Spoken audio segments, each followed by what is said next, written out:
Jake Carter thought he had left the days of saving lives behind, but on a stormy night, everything changed. He found a pregnant K9 German Shepherd abandoned and struggling to survive. Weak, she stayed by his side as she fought through labor, bringing tiny, fragile pups into the world. It was a moment of hope, a second chance for a dog who had been left. Then, just as relief set in, something went terribly wrong. In a single moment, Jake realized this wasn't the happy ending he had hoped for. Before we reveal what happened next, subscribe to the channel, like this video, and turn on notifications. This is a story of sacrifice, loyalty, and an unbreakable bond. You won't believe what happens next. The night was darker than usual. The sky, heavy with storm clouds, and the distant rumble of thunder echoed to the quiet countryside. Jake Carter pulled his jacket tighter around himself as he stepped onto his porch, staring out into the cold rain. It had been a long time since he felt any real purpose. Since leaving the military, life had become a series of quiet, uneventful days haunted by memories of war and the men he had lost. He had chosen solitude, hoping the silence would drown out the ghosts of his past. Then he heard it. A faint, desperate whimper carried through the rain. At first, he thought he was imagining it, just another trick of his restless mind. But then it came again, weak, barely audible over the storm. His instincts, one sharp from years of combat, kicked in.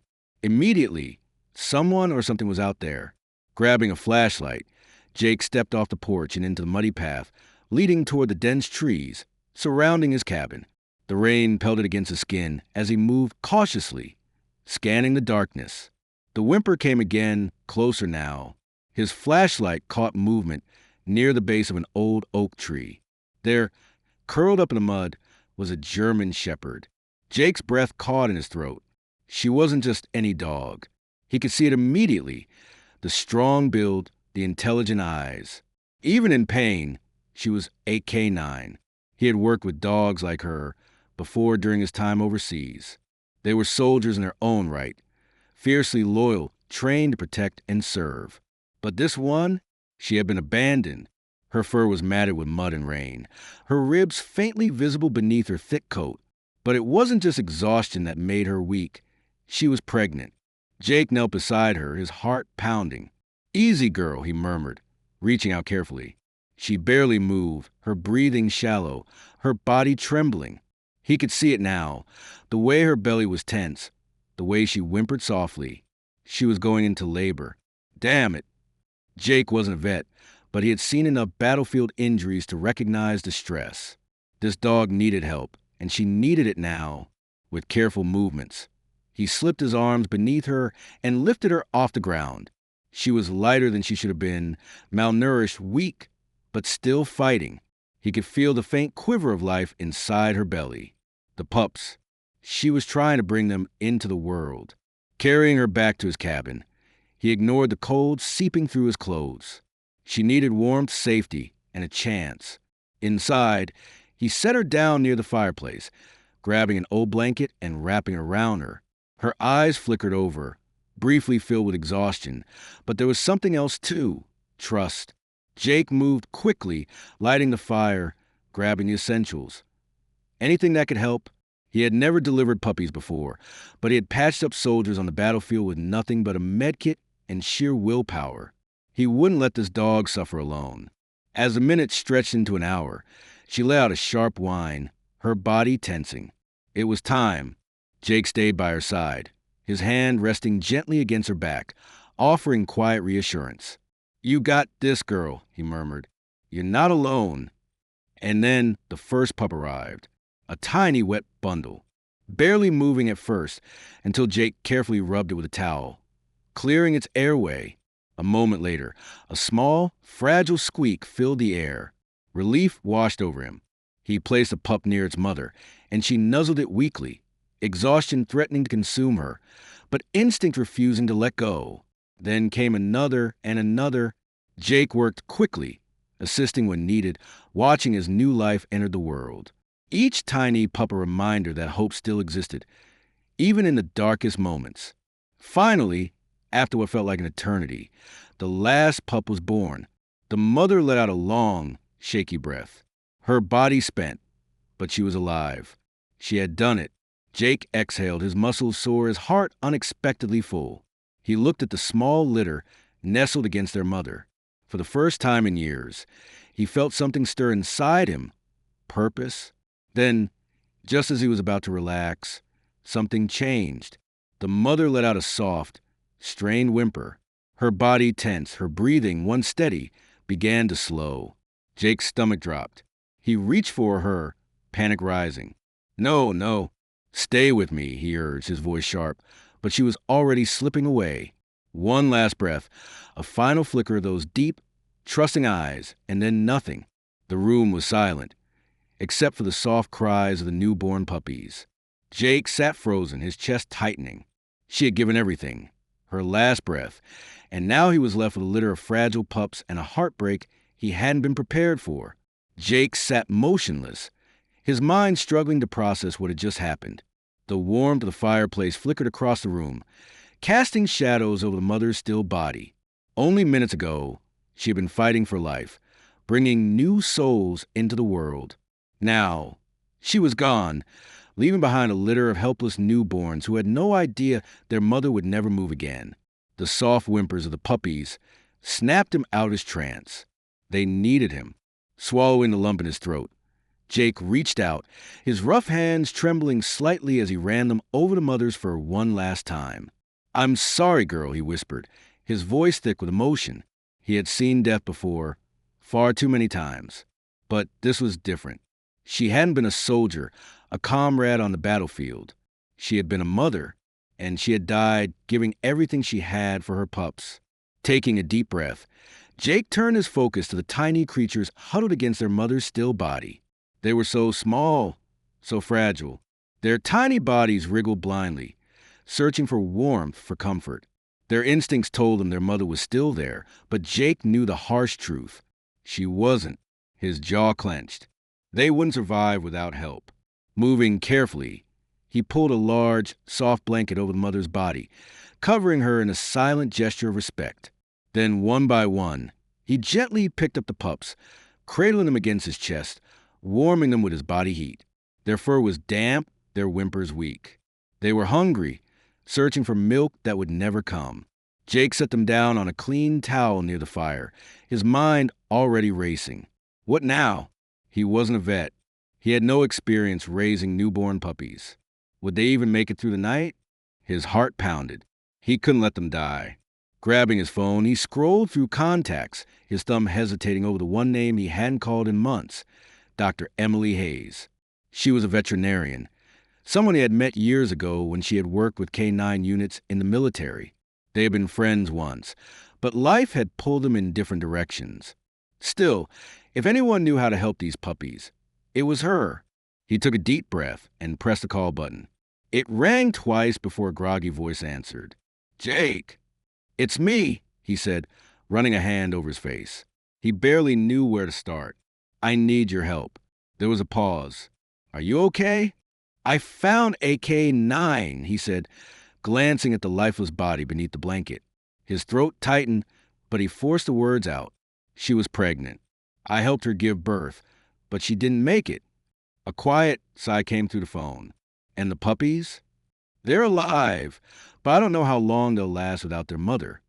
"Where are you?" "At my cabin. I'm on my way." The call ended, and Jake exhaled, relief and exhaustion washing over him. He turned back to the puppies. Some had already begun to fall asleep, curled against each other for warmth. One, however, was still squirming, a little fighter, tried to move despite its unsteady legs. Jake watched as it nudged its siblings, as if trying to wake them up, as if it refused to be ignored. A sad smile tugged at the corner of his lips. "You're a tough one, huh?" The pup let out a tiny, determined squeak. Jake shook his head, something deep inside him stirring. He had spent so long pushing people away, convincing himself he was better off alone. But now, staring at this tiny, helpless creature that refused to give up, something in him cracked. Maybe, just maybe, he had found something worth fighting for again. As he sat beside the newborns, waiting for Emily to arrive, Jake made a quiet promise. No matter what it took, he would make sure these pups survived. The sound of tires crunching on gravel pulled Jake's attention toward the window. She was here. He stood, his muscles aching from exhaustion, as he carefully draped another blanket over the newborn pups. The night had been long, filled with moments of hope and heartbreak. Now he needed answers. He needed a plan. And he needed help. By the time he opened the door, Dr. Emily Hayes was already stepping out of her truck, her medical bag slung over her shoulder. Even in the dim glow of the porch light, Jake could see the concern in her eyes. "You look like hell," she said, brushing past him into the cabin. "Nice to see you, too," Jake muttered, closing the door behind her. Her eyes scanned the room before landing on the bundle of tiny, fragile bodies near the fireplace. Immediately, her expression softened. "Oh, Jake." He swallowed hard. Their mother didn't make it. Emily knelt down, carefully unwrapping the blanket. The pups stirred, their tiny limbs twitching as they instinctively sought warmth. "How long ago?" "Not even 2 hours," Jake said, rubbing a hand over his face. "She fought to bring them into the world, then just stopped breathing." Emily nodded, her hands already moving with practiced precision. She checked each pup, feeling their tiny rib cages, listening to their faint heartbeats. "They're strong," she finally said, relief evident in her voice. "But they won't make it through the night without feeding." Jake exhaled, tension gripping his shoulders. "I figured." She looked up at him. "Did she have any milk before she passed?" Jake shook his head. Emily pressed her lips together, already pulling out supplies from her bag. "I brought formula. It's not the same as a mother's milk, but it'll keep them alive." Jake watched as she carefully prepared a small bottle. The sight was strangely surreal. He had spent years in war zones, patching up wounded soldiers, watching life slip away in ways that never got easier. But this was different. He had never been responsible for life this small, this fragile. Emily gently picked up the most restless pup, the same one that had fought to stay awake earlier. It squirmed in her hands, its tiny mouth opening and closing in search of something it would never find from its mother. "Come on, little one," she whispered, pressing the bottle to its lips. For a moment, nothing happened. Then the pup latched on, weak but determined. Its tiny tongue flicked against the bottle as it suckled. Jake let out a breath he didn't realize he was holding. "One down," Emily said, glancing at him. "5 to go." Jake moved closer, kneeling beside her. "Show me." A small smile played at the corner of her lips. "You sure about that?" "I wouldn't be asking if I wasn't." For the next hour, they worked side by side, feeding the pups, making sure each one got enough to last through the night. Jake's large hands, once used to holding weapons, now cradled something so small, so delicate, that he felt afraid to breathe too hard as he held the last pup. His fingers brushed against Emily's. She paused, looking at him. "You're different, Jake," she said. He frowned slightly. "What do you mean?" "This," she nodded toward the puppies. "You never struck me as the type to take in something so vulnerable." Jake looked down at the tiny creature curled in his hands. A small heartbeat, steady and real, depending on him. "Maybe I'm different now," he murmured. Emily studied him for a moment, then nodded. "Yeah, maybe you are." Silence settled between them, broken only by the occasional soft whimper of the pups. The fire crackled in the background, warming the small, fragile bodies that now had a fighting chance. Jake looked at the small litter, then at Emily. "Can they survive?" he asked. She exhaled. "It won't be easy. They'll need constant care, warmth, feeding every couple of hours, and someone to make sure they're safe."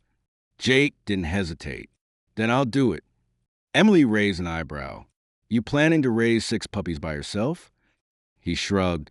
"Wouldn't be the hardest thing I've done." Emily shook her head with a chuckle. "Well, I hope you're ready for sleepless nights." Jake looked at the small, determined pup in his hand.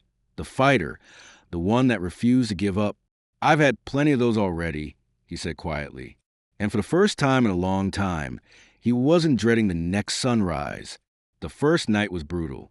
Jake had been through sleep deprivation before, long, endless nights on missions where even a moment of rest could mean death. But this was different. Instead of bullets and explosions, It was 6 tiny, fragile creatures fighting to survive.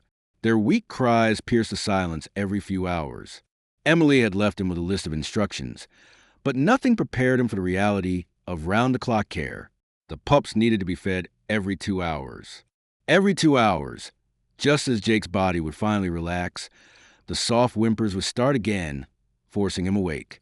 He had set up a system: heating pads, warm blankets, bottles prepared in advance, but exhaustion pressed down on him like a weight. By the time dawn broke, Jake sat on the floor near the fireplace, a bottle in one hand, a squirming puppy in the other. His eyes burned from lack of sleep, his muscles ached, but as he looked at the tiny creature nuzzling against the bottle, he knew he couldn't stop. A sudden knock at the door startled him. He glanced at the pups, still bundled together, warm and safe, before standing up and rubbing a hand over his tired face. When he opened the door, Emily stood there, holding 2 cups of coffee. She raised an eyebrow as she looked him over. "Rough night." Jake stepped aside to let her in, muttering, "You have no idea." She handed him a cup, then moved toward the pups, crouching down to check them over. Her touch was gentle, practiced. They're still warm, which is good. No signs of distress. She looked over at him. "And you? You look worse than they do." Jake took a slow sip of coffee, sighing. "I've done a lot of hard things in my life, but this might be up there." Emily smirked. "Told you, puppies are no joke." Jake sat on the couch, watching her inspect them one by one. "I don't get it," he admitted. "How do people just abandon dogs like this? Especially a K9? Emily's face darkened slightly as she stroked one of the pups. "Happens more than you think. Once they're no longer useful, some handlers see them as nothing more than equipment. And when a pregnant one becomes too much responsibility." She trailed off, shaking her head. "They get dumped, left to fend for themselves." Jake clenched his jaw. It made him sick. He had worked alongside kites in the military. He knew their loyalty, their sacrifice. To treat them like disposable tools was something he could never understand. "They deserve better," he muttered.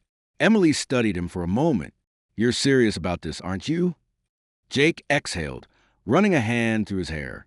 "They have no one else." A small smile tugged at the corner of Emily's lips. "Well, in that case, I brought supplies." She motioned toward her truck outside. Before Jake could protest, she was already heading back out. A few minutes later, she returned with a large box filled with formula, blankets, a pole, and tiny bottles. "You didn't have to do this," Jake said, watching as she set everything on the table. "Yeah, well," Emily shrugged, glancing at the pups. "I guess you're not the only one who can't turn your back on them." They spent the next hour working together, feeding, cleaning, making sure the puppies were thriving. Emily gave Jake more pointers, teaching him the little things that could make the difference between survival and loss. But as they worked, one of the puppies began to struggle. It was the smallest of the litter, the runt. While the others fed eagerly, this one seemed weaker. Its tiny body barely responded to touch. Emily frowned, lifting it gently. "He's not latching." Jake's chest tightened. "What does that mean?" Emily's voice was softer now, cautious. "It means he's not getting the nourishment he needs. He's fading." Jake's hands curled into fists. Not again. He had already lost a mother. He wasn't about to lose one of her pups, too. "What do we do?" he asked, his voice edged with urgency. Emily hesitated. "We can try tube feeding, but it's risky. If done wrong, he could choke. If we do nothing, he won't make it." Jake stared at the tiny pup, its body barely moving. He had seen soldiers fight to survive in impossible situations. Now, he was looking at a battle just as fierce, just as important. His voice was firm. "Show me how." Emily met his gaze, nodding. "All right, let's give him a fighting chance." As Jake watched her prepare the equipment, he made a silent promise. He wouldn't let this pup go without a fight. Jake sat on the floor, his hands steady despite the exhaustion pressing down on him. The tiny runt, barely the size of his palm, lay limp against the towel. Its little chest rose and fell in shallow breaths. Its body was too weak to latch onto the bottle like its siblings. Emily knelt beside him, preparing a small tube and syringe filled with formula. This has to be done carefully, she said, her voice calm but firm. If the formula goes into his lungs instead of his stomach, it could kill him. Jake's jaw tightened. He had faced life-and-death situations before, but this felt different, more personal. He had watched people die in combat, had been helpless as men under his command took their last breaths. But this tiny, fragile life, he refused to lose. Emily gently inserted the feeding tube down the pup's throat, her hands precise and confident. The puppy barely moved. Jake held his breath as she slowly pushed the formula through. Her eyes locked on every tiny reaction. Seconds stretched into eternity. Then a sound, a tiny, weak whimper. Emily exhaled in relief. He's taking it. Jake's shoulders relaxed, but only slightly. Is that good enough? Emily sat back, wiping her hands on a towel. It's a start. We'll have to do this every couple of hours and watch him closely. But if he starts moving more, if he tries to suckle, we'll know he's fighting back. Jake looked down at the tiny pup, barely clinging to life. He had no reason to care this much. But he did. I'll do whatever it takes, he said. Emily gave him a small smile. I know you will. The next 24 hours were brutal. Jake barely slept. Every 2 hours, he and Emily took turns tube feeding the runt while making sure the other pups were strong enough to nurse. The fire crackled in the background, filling the cabin with warmth. But Jake felt ice in his veins every time the small pup barely reacted. He had already lost their mother. If he lost one of the pups too, no, he wasn't going to think like that. By the second night, Jake sat with his back against the couch. The smallest pup curled in a towel against his chest. The others were nestled together, their tiny bodies rising and falling in unison. But this one still struggled. As he stroked the puppy's fur, something in him shifted. He had spent years believing his life had no real direction anymore. His time in the military had given him purpose. But once that was gone, he had been left with nothing until now. This tiny life, so fragile, depended on him completely. And for the first time in years, he felt like he mattered again. Emily sat across from him, watching quietly. She didn't say much, just sipped her coffee, her gaze flickering between him and the puppies. You ever think about what's next? She finally asked. Jake didn't look up. Next, she shrugged. You're here, raising 6 newborn pups. That's not exactly a temporary job. Jake glanced down at the runt, now sleeping against his chest. I didn't plan on this. Emily smirked. I don't think they plan on losing their mom either. Jake exhaled slowly. So what are you saying? She set down her coffee. I'm saying that maybe it's time you stop running from life. Jake's silence filled the room. He looked at the puppies, their small, innocent lives intertwined with his now. They needed him, but for the first time in years, maybe he needed them too. The days blurred together in a cycle of feedings, cleaning, and sleepless nights, but Jake didn't care. Every small victory felt like a battle won. The runt, now officially named Ace, was still tiny compared to his siblings, but he was fighting harder each day. Jake watched as Ace tried to push himself toward the others. His legs were still unsteady. His siblings were already moving around the whelping area, bumping into each other, their tiny whimpers filling the room. Ace, though, struggled. His body was smaller, weaker, but his spirit?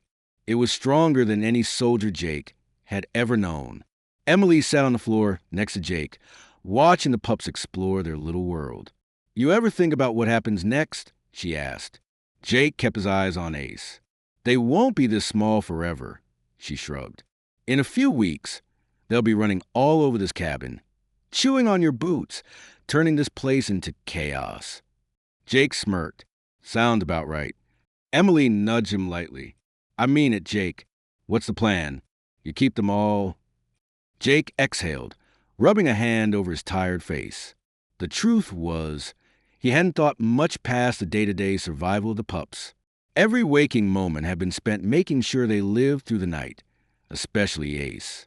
Now, for the first time, he let himself consider the future. I'll find good homes for them, he said finally. The right people who will take care of them. Emily studied him and Ace. Jake hesitated. The thought of letting Ace go made something tighten in his chest. This tiny pup had fought for every breath, had pushed himself even when his body barely responded. And Jake had been there for every single moment. I don't know, he admitted. Emily smiled knowingly. I think you do. Jake glanced at Ace again. The pup had managed to crawl over one of his siblings, letting out a tiny, determined growl as if claiming victory. Jake chuckled. Stubborn little guy. Emily nodded, just like his owner. Jake shot her a look, but she just smirked. For a while, they sat in silence, watching the pups tumble over each other. The fire crackled in the background, and for the first time in a long time, Jake felt at peace. But then a noise outside made him tense. A car. Jake's entire body went on alert. He wasn't expecting anyone. Emily noticed a shift in his posture and placed a hand on his arm. Jake! He stood, his military instincts kicking in, and walked to the window. A dark SUV was parked near the tree line. The engine was still running, the headlights cutting through the fading daylight. Emily frowned. You know them? Jake shook his head. Something felt off. Then the driver's side door opened, and a man stepped out. He was tall, dressed in a dark coat, his face partially hidden in the shadows. Jake's stomach tightened. Whoever this was, he wasn't just passing through. Emily stood beside him now, her voice low. Jake, what's going on? Jake didn't answer. He watched as the man scanned the cabin, his gaze finally landing on the front door. Then he started walking toward them. Jake's fists clenched. This wasn't over. Jake's body tensed as the man approached the cabin. His instincts, sharpened by years in the military, screamed that something was off. This wasn't just a neighbor stopping by. Emily sensed it too. Jake, she said quietly, who is that? I don't know, he muttered, his voice low. But he wasn't about to wait to find out. He stepped onto the porch, planting his feet firmly as a man in the dark coat stopped a few yards away. The guy was tall, broad-shouldered, with military stiffness to his stance. His face remained shadowed under the dimming sky. For a long moment, neither of them spoke. Then the man finally said, You have something that belongs to me. Jake's pulse spiked. His mind instantly jumped to the pups inside. No, that was impossible. His eyes narrowed. Who the hell are you? The man took another step forward. That dog you found. She was military property. A slow, cold anger started building in Jake's chest. She wasn't property. She was abandoned, pregnant, left to die. The man exhaled sharply, as if Jake had struck a nerve. I didn't know she was pregnant, he admitted, his voice rough, edged with something like regret. She was supposed to be retired, rehomed, but things got complicated. Jake clenched his jaw. Complicated. That was the excuse? This dog had given her life for the pups inside, and now someone was showing up after the fact to make things right? The pups are mine now, Jake said evenly. They wouldn't have survived without me. The man studied him carefully. You were military. Jake didn't answer. The man nodded. I figured. You carry yourself like someone who's seen battle. Jake crossed his arms. And you carry yourself like someone who's about to waste my time. The man sighed and reached into his coat slowly, deliberately. Jake's muscles tensed, ready for anything. But instead of a weapon, the man pulled out a file. This is her service record, he said, holding it out. Her name was Kira. She served in combat zones overseas. Saved a lot of lives, including mine. Jake's chest tightened. Kira. He had never even thought to give the mother a name. But now she wasn't just a stray he had found in the rain. She was a damn good dog. The man continued. But when she got injured, she was supposed to be retired to a good home. I thought that's what happened. Then I got word she'd been dumped. Jake took the file but didn't open it. His mind was still reeling. So what? You're here to take the pups now. The man hesitated. No. Jake frowned. I just wanted to make sure they were okay, the man admitted. I owed her that much. Something shifted in Jake's chest. He could see it now, the regret in the man's eyes. The guilt. They're safe, Jake said finally. I'm making sure of it. The man nodded. Then I won't interfere. He turned as if to leave, but then paused. Just one thing. Jake raised an eyebrow. He glanced toward the window where Ace was curled up in a bundle of blankets. That runt, the little fighter, the man said quietly. Jake's throat tightened. What about him? The man asked. Jake looked back at Ace. The pup stirred in his sleep, as if sensing the conversation about him. The man smiled faintly. Kira was the same way, the smallest of her litter, but she had more fight in her than any dog I've ever seen. Jake looked back at Ace, who had somehow managed to crawl over one of his siblings, letting out a tiny, determined growl as if claiming victory. The man's voice was quiet. Take care of him. Jake nodded once. I will. Without another word, the man turned and walked back to his SUV. Jake watched as the vehicle disappeared down the road, then let out a breath he hadn't realized he was holding. He glanced back at the window, at Ace, at the tiny life that had almost slipped away, and for the first time in years, Jake knew exactly where he belonged.